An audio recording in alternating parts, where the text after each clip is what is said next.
Hello students. In previous lecture we have discussed about the IR radiation source as well as we have discussed about the methods of sampling, or you can say that preparation of solid samples. Now today we are going to discuss the detectors used in IR spectroscopy. So in IR spectroscopy, generally thermal detectors are preferred. Why thermal detectors are preferred? Because IR radiations are the heat radiations. So therefore, to get the correct values, or you can say that to get the correct analyses, thermal detectors are preferred. In near IR region, photoconducting cells are used as a detector. Uh, Thermal detectors are preferred more because they gives you response in all IR frequencies. The radiant power of IR region is very low. Therefore, detector signal is also very low. So generally all the thermal detectors are employed with the amplifiers. That means generally for all detectors amplifiers are compulsory. Now different detectors are used. So we'll discuss that all detectors one by one. Very first we are going to discuss about the bolometer. Bolometer consists, so this is a schematic diagram for bolometer. Bolometer consists of a metal conductor. When radiation falls on it, that means on the bolometer, its temperature changes. Resistance of metallic conductor changes with the change in temperature. So change in resistance is proportional to the amount of radiation falls on the metal conductor. So metal conductor of bolometer is one of the arm of the Wheatstone's meter bridge. So here I have shown the Wheatstone's meter bridge with the four resistance R1, R2, R3 and R4. Now what will happen? As I have told you, the metal conductor of a bolometer is one of the arm of Wheatstone's meter bridge. So similar strip of metal is used as a balancing arm of a bridge. So this strip is not exposed to IR radiation. So one strip is exposed to IR radiation, another strip is not exposed to IR radiation. When IR radiation falls on the metal strip which is exposed to IR, what will happen? You can say that resistance is unbalanced, and in galvanometer it will shows the deflection. When IR radiation does not falls on it, the resistance of both strip will be same and your galvanometer will show null deflection, or it will remain on the zero. So what will happen when the resistance of the bridge becomes unbalanced due to change in the temperature? That is due to the change in the resistance, current flow through the galvanometer, and amount of current flow, that is whatever the deflection shown by the galvanometer, is proportional to the amount of IR light fall on it. So response time of this bolometer is 4 millisecond. Therefore it is preferred always. Now second, you can say that detector used is a thermocouple. Schematic diagram for this thermocouple is not there, but working is near about same as that of your bolometer. So we'll discuss about the thermocouple. A thermocouple is made by welding two wires of different semiconducting material of high thermoelectric efficiency. So two welded joints are kept at different temperature, and a small electrical potential is developed between the joint. Okay. So these thermocouples are, you can say that, packed in a evacuated casing, especially the evacuated steel casing is preferred uh, with the window. That is, window is made up of either KBR or cesium iodide, or you can say that IR transparent material. It is not made up of glass. To avoid the generally this window is you can say that IR radiations pass through this, and the energy loss is also stopped. That is, energy loss due to convection is also stopped. Now in this IR spectroscopy, one welded joint is called a cold junction, while the other welded joint is known as a hot junction. So cold junction is not exposed to IR radiation. It is kept at constant temperature, while hot junction is exposed to IR radiation. So when it is exposed to IR radiation, what will happen? Its temperature increases. So the temperature difference between the two joints generates potential difference, which depends on the how much IR radiation falls on the thermocouple. So it's very simple. Like bolometer, for the thermocouple, the response time is also very small. That is 4 millisecond. That is, for bolometer it's 4 millisecond, while for thermocouple it is 60 millisecond. So response time is though it is small, that is 60 millisecond is a very small quantity, but then too it is greater than that of your bolometer. One more type of detector is used, which is known as a thermistor. So thermistor consists of a fused mixture of metal oxides, which shows a negative thermal coefficient of electrical resistance.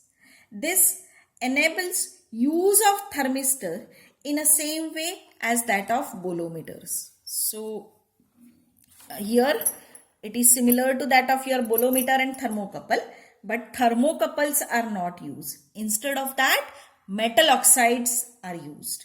So this metal oxide shows negative thermal coefficient, and working is similar to that of your bolometer or thermocouple. One is exposed to IR radiation, another is not exposed to IR radiation, and then it works. So it's very simple. One more type of detector is used, which is known as a Golai cell. So Golai cell consists of a small metal cylinder which is closed by the blackened metallic plate at one end, and other end is closed by the flexible metallic diaphragm. Okay, so just I'll draw a very simple diagram for this Golai cell. So it is a metallic cylinder. One end is closed by the blackened metal plate. So this is a blackened metal plate. And this is closed by the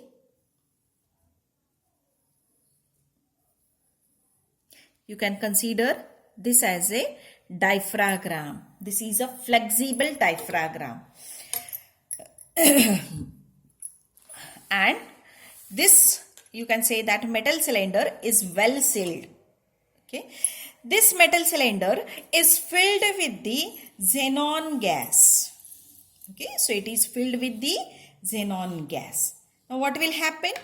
Your IR radiations falls, that is whatever the IR radiations that will fall on this blackened metal plate. So what will happen? When they fall on the blackened metal plate, at that time heat is transferred inside due to the blackened metal. So in this cylinder, they are going to feel the xenon gas. So what will happen? As the gas gets heated, pressure of gas increases. So as pressure of gas increases, this is complete a metal cylinder. This is again a metal plate. So what will happen? The pressure of gas will increase and it will pressurized. Okay, or you can say that it will deforms the diaphragm. Okay, it will deform the diaphragm which separates the two chamber light from the lamp. So, which is made to fall on the diaphragm. So, what will happen? The light will get reflected from this diaphragm, because this diaphragm is metallized from one side. So, light will get reflect on the photocell. The motion of diaphragm changes the output of all, you can say that all. So, whatever the light falls on the photocathode. So, what will happen? As the signals are changed, that means whatever the light fall on the photocathode changes, it indicates that it is proportional to whatever the changes are there. They are proportional to the, you can say that, intensity of IR light which fall on this blackened metal plate. Okay. So, motion of the diaphragm changes the output of the cell, and signal seen by this phototube is modulated in accordance with the power of radiant beam which incident on the gas cell. So, Golgi cell detector possesses same sensitivity as a thermocouple detector in mid IR region. It is best suited when working at wavelength greater than about 15 micron. So, it is considered to be a very good detector, but it is less convenient than many other detectors.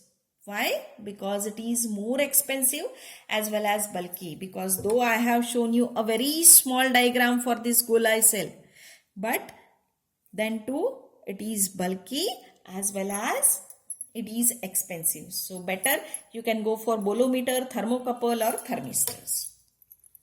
One more type of detector is there, which is known as a photoconductivity cell.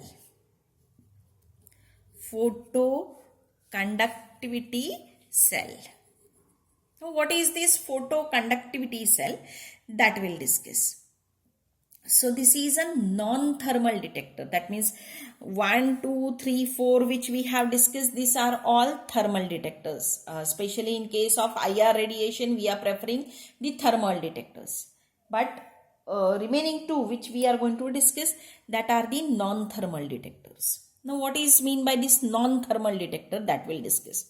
So, this photoconductivity cell is a non-thermal detector with a very high conductivity or very high sensitivity.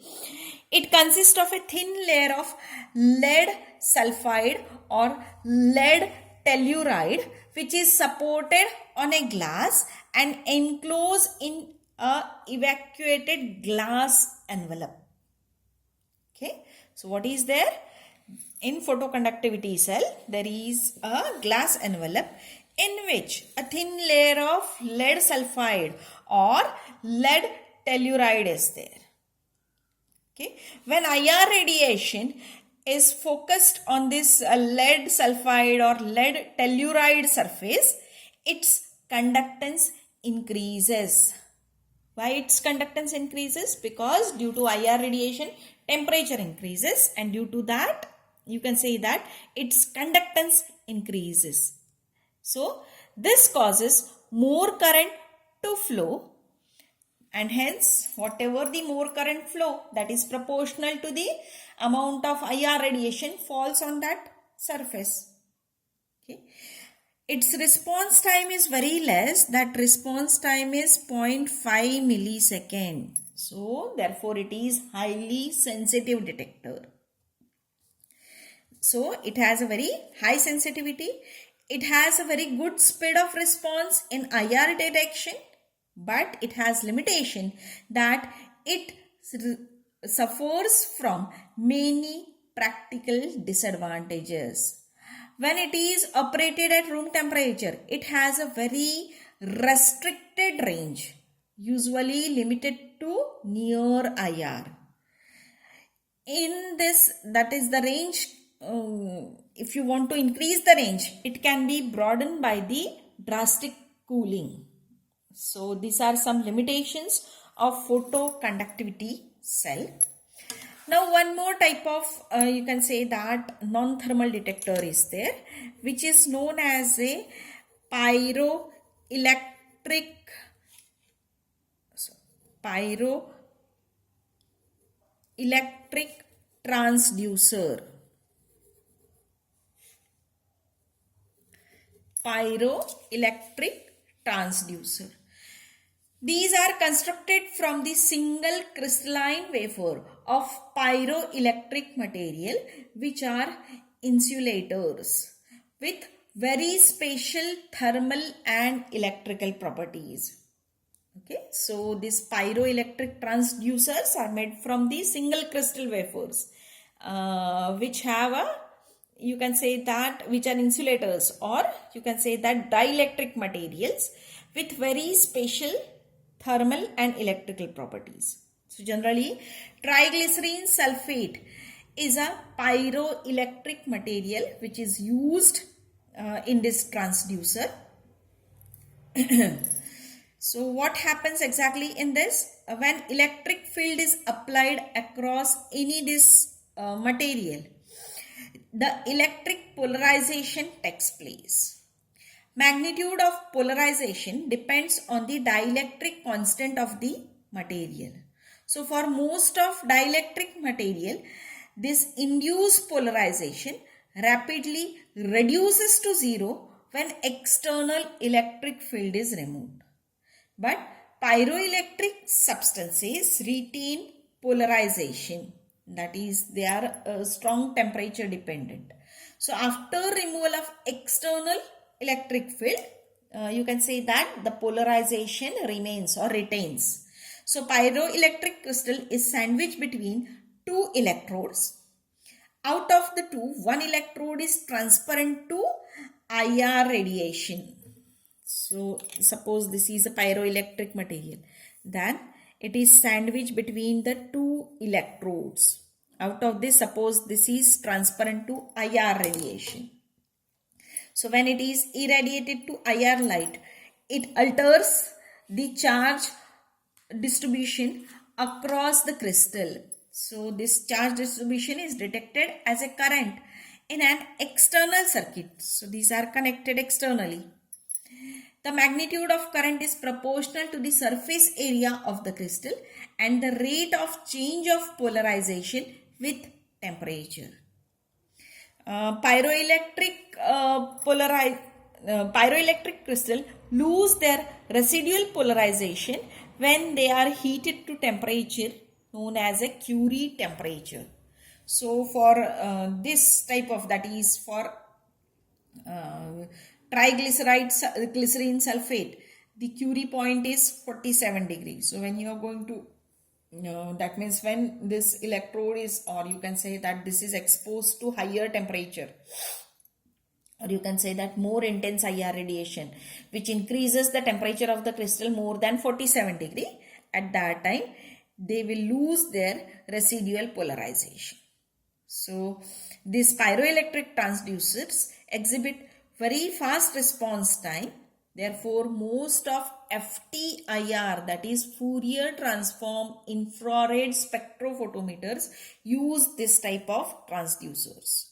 Okay, so you can say that if you want a very correct response, these are very sensitive one. So when you want a very correct response, at that time these are preferred. So this is all about the detectors which are used in IR spectroscopy. So that's all for today's lecture. In next lecture, we are going to discuss about the spectrophotometers, that is the single beam and double beam used in IR spectroscopy. Thank you.